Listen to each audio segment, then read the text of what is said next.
Hello guys, welcome back to back my YouTube channel. दोस्तों, स्वागत है आज की एक अगली नई वीडियो में। दोस्तों, आज की वीडियो में हम बात करने वाले हैं, जो आप लोग देखेंगे सी टेट के जो इम्पोर्टेंट ईवीएस के क्वेश्चन हैं, जो कि सी टेट में जो ईवीएस के इम्पोर्टेंट पॉइंट हैं, जो कि विगत वर्ष परीक्षा में प्रीवियस ईयर्स जितने भी क्वेश्चन हैं सभी क्वेश्चन प्रीवियस ईयर्स हैं। तो दोस्तों, आज की वीडियो को स्टार्ट करेंगे। वीडियो देखेंगे, सबसे पहला क्वेश्चन है, किस पक्षी की चोंच अंदर से लाल होती है? याद रखिएगा, सी टेट में जो ईवीएस पोर्शन है उसमें काफ़ी इंपॉर्टेंट पॉइंट पक्षियों से जो 2 या 3 क्वेश्चन जरूर से ज़रूर बनते हैं। तो सभी हम पक्षियों के क्वेश्चन और उससे रिलेटेड और भी कुछ क्वेश्चन है जिसको मैंने कवर किया है। काफ़ी इंपॉर्टेंट और चुनिंदे क्वेश्चन है जिसको मैंने चुन के लिए आपके लिए टाइप किया है।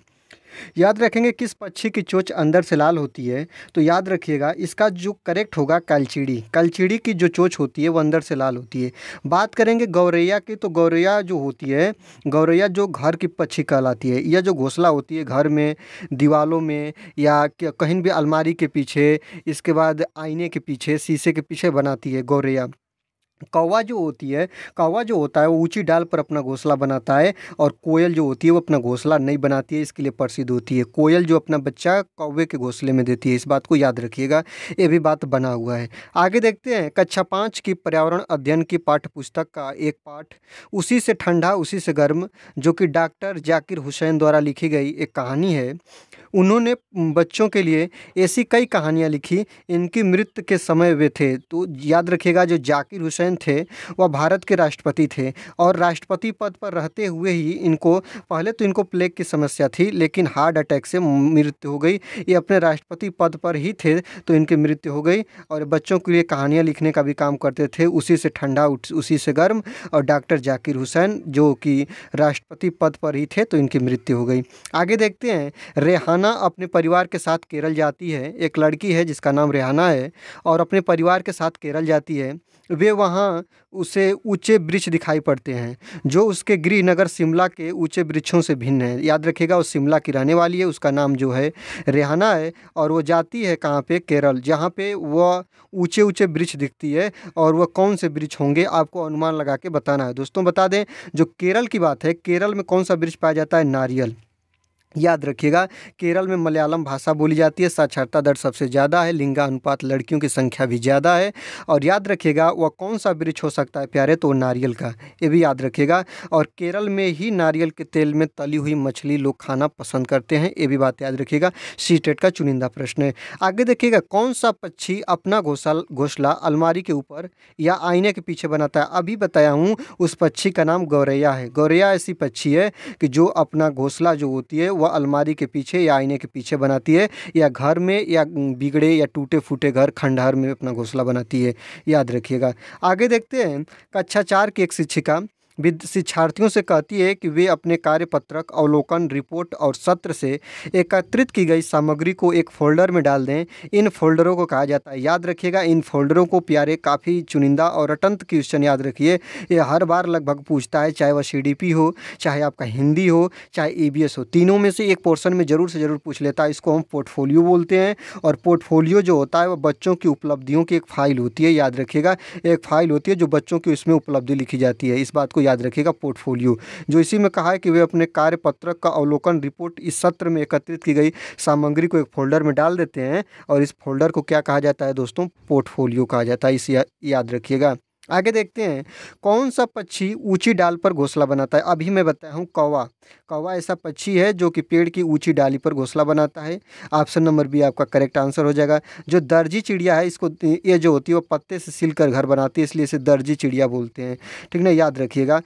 याद रखिएगा, गौरैया जो है, गौरैया घरों में आईनों के पीछे घोंसला बनाती है, और कोयल जो है प्यारे, घोंसला नहीं बनाती है, या कौवे के घोंसले में अंडा देती है, इस बात को याद रखिएगा।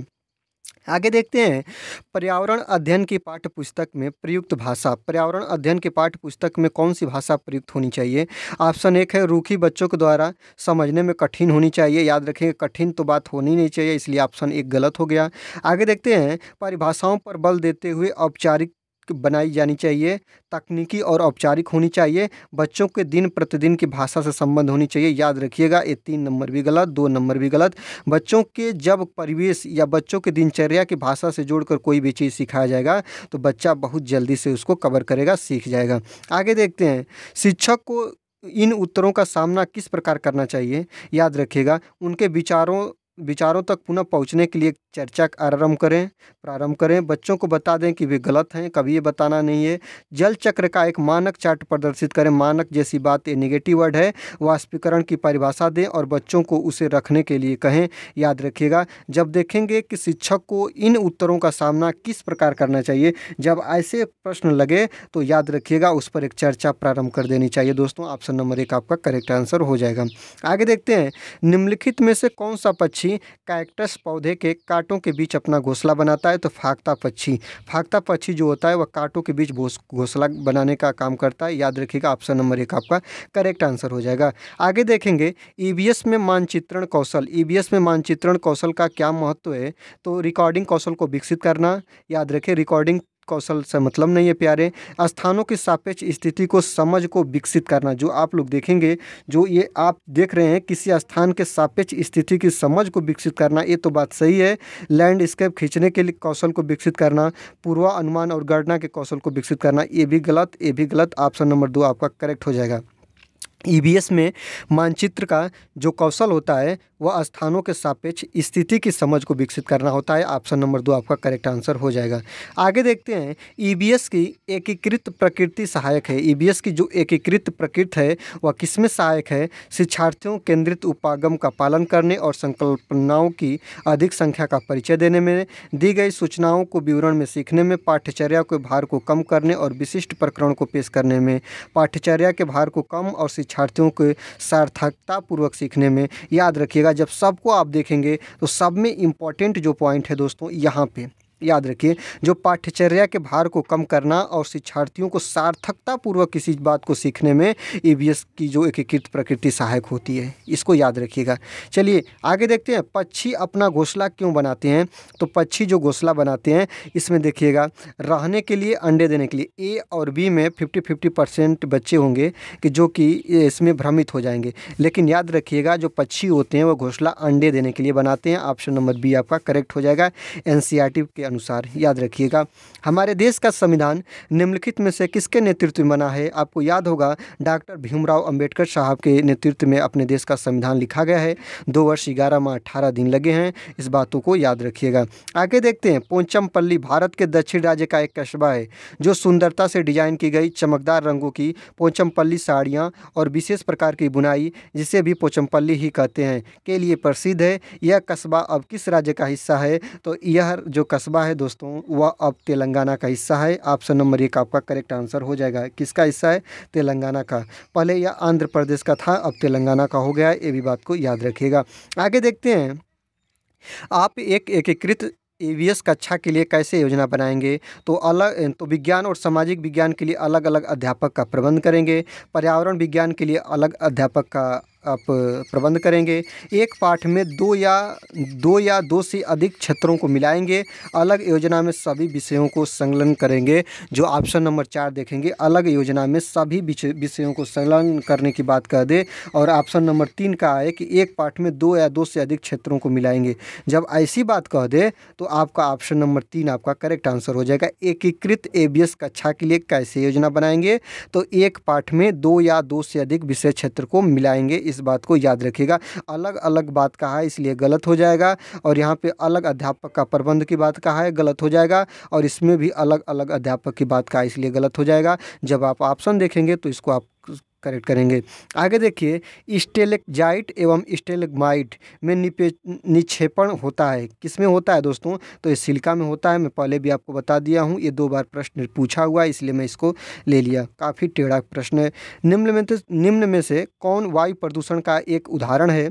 तो याद रखिएगा, धुआं और कुहासा ये भी है। वाहनों से निकलने वाली गैस ये भी वायु प्रदूषण का उदाहरण है। और जलती हुई लकड़ी चारकोल से निकलती गैस ये भी है। तो इसलिए ऑप्शन नंबर डी आपका हो जाएगा, उपयुक्त सभी। ठीक ना। आगे देखते हैं, पक्षी एक ही वक्त में 2 अलग अलग चीज़ों को देख लेते हैं। क्यों देख लेते हैं? क्योंकि जो इनकी आंखें होती है इनके सर के दोनों तरफ होती है। ऑप्शन नंबर कौन आपका सही हो जाएगा? वे अपनी गर्दन को घुमाते रहते हैं, ये बात गलत हो गया।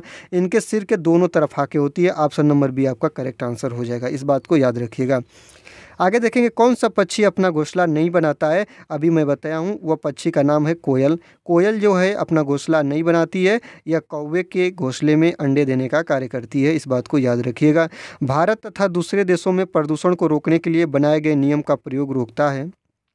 प्रयोग जो है वह रोकता है, तो इसको आप लोग देखेंगे भारत या अन्य राज्य कहीं भी बात कर दे तो यह जो होते हैं याद रखिएगा, यह नियम बनाया गया है कि प्लास्टिक के थैले का प्रयोग नहीं किया जाएगा, क्योंकि इससे प्रदूषण बहुत ज़्यादा होता है। इसलिए यहाँ पे रोक लगी है किस पे, प्लास्टिक के थैले के यूज पे, ठीक ना, इसको याद रखिएगा। आगे देखते हैं हवा में ऑक्सीजन की प्रतिशत कितनी होती है, तो 21%। इस जो करेक्ट होता है 20.95% होता है, इस बात को याद रखिएगा। और जो आपका नाइट्रोजन होता है प्यारे, वो कितना होता है, 78% होता है। और ऑक्सीजन जो होता है वह 20% या 21%, 20.95% या इसी को कहते हैं 21%। और एक भी बात और याद रखिएगा, अगर पूछ देगा कि CO2 कितना होता है तो 0.034% होता है, इसको भी याद रखिएगा, ठीक ना। आगे देखते हैं परम तापक्रम पैमाना कौन माना जाता है, तो याद रखिएगा जब इसको आप देखेंगे तो परम तापक्रम जो पैमाना है वह केल्विन है, याद रखिएगा, यह ताप का पैमाना है। आगे देखते हैं प्रकाश संश्लेषण संपादित होता है। जो प्रकाश संश्लेषण की क्रिया होती है वह हरे पौधों में होती है, हरे पौधे के पत्तियों में होती है। तो सभी पौधों द्वारा नहीं, क्योंकि सूखे पौधों में होता नहीं है। सभी जंतुओं तथा पौधों द्वारा जंतु प्रकाश संश्लेषण की क्रिया नहीं करते हैं, सभी हरे पौधों द्वारा होती है। ऑप्शन नंबर 3 आपका करेक्ट आंसर हो जाएगा। आगे देखते हैं ध्वनि या ध्वनि प्रदूषण मापा जाता है किसमें, तो डेसिबल में मापा जाता है। इसका जो थंबनेल सिंबल होता है स्मॉल dB होता है, इसको याद रखिएगा। आगे देखते हैं निम्न में से कौन पर्यावरण के लिए हानिकारक है, कपड़ा, धातु, कागज, प्लास्टिक। तो सबसे ज़्यादा इसमें हानिकारक है दोस्तों ऑप्शन नंबर ए, इसलिए ए सही हो जाएगा। प्लास्टिक से पर्यावरण को हानि पहुँचती है, इसको याद रखिएगा। कबूतर अपना घोंसला कहाँ बनाते हैं, तो पुराने मकान में, पहाड़ों में, पेड़ में, छत में। तो पुराने मकान या खंडहरों में, आईने या अलमारी के पीछे बनाते हैं कबूतर अपना घोंसला। आगे देखते हैं अन्य मृत जंतुओं पर निर्वाह करने वाले प्राणी को क्या कहा जाता है, तो याद रखिएगा अन्य मृत जंतुओं पर निर्वाह करने वाले प्राणी को कहा जाता है क्या, स्कैवेंजर, याद रखिएगा स्कैवेंजर, ठीक ना। इसी को बोलते हैं मृत जीवी को खाने वाला, ठीक ना, याद रखिएगा। इसी को बोलते हैं हिंदी में अपघटक, इसको याद रखोगे भाई, देखो अपघटक इसी को बोलते हैं, ठीक ना। आगे देखते हैं CNG का संक्षिप्त रूप, पूछा हुआ प्रश्न है कंप्रेस्ड नेचुरल गैस। CNG का जो संक्षिप्त रूप होता है वो होता है कंप्रेस्ड नेचुरल गैस, इसको याद रखिएगा।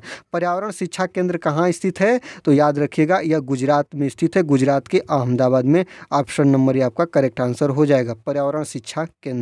आगे देखते हैं चिपको आंदोलन किस राज्य से संबंधित है, तो चिपको आंदोलन उत्तराखंड से स्थित है, याद रखिएगा। सुंदरलाल बहुगुणा भी एक शब्द याद रखिएगा, ऑप्शन नंबर डी आपका करेक्ट आंसर हो जाएगा। तो दोस्तों आज की वीडियो में बस इतना ही। वीडियो पूरी तरह आप लोग देखे ही होंगे। अगर वीडियो अच्छी लगी है तो वीडियो को लाइक करें, चैनल पर नए हैं तो चैनल को सब्सक्राइब करें, बेल आइकन को प्रेस करें। तब तक के लिए धन्यवाद, मिलते हैं अगले वीडियो में, टाटा बाय।